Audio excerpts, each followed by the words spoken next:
Now let's talk about vaccines. For the first time, we're hearing some information on how local seniors will get vaccinated. Here's what I've learned. One of the largest senior communities in Jacksonville is Cypress Village off San Pablo. 800 seniors, some 500 employees. They will be offered the vaccine from Pfizer.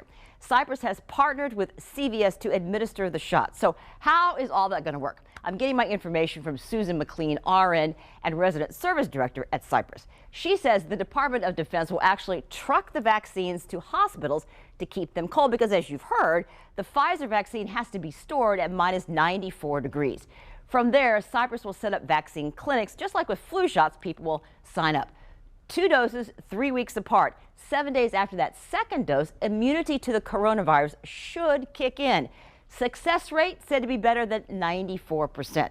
So which seniors can get the shots? Well, I'm told everyone on Cypress property, that's staff, of course, and also seniors in standalone houses, independent living, assisted living, memory care, and nursing care.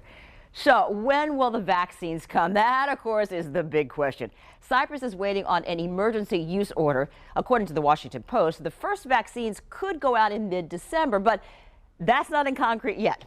It's a hope, not a promise.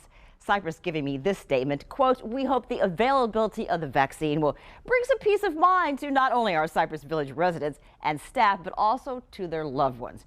I know a lot of us are worried about seniors we love. I'm constantly worried about my mom and dad, so we promise to keep you posted on whatever plans we hear for other senior communities on our First Coast.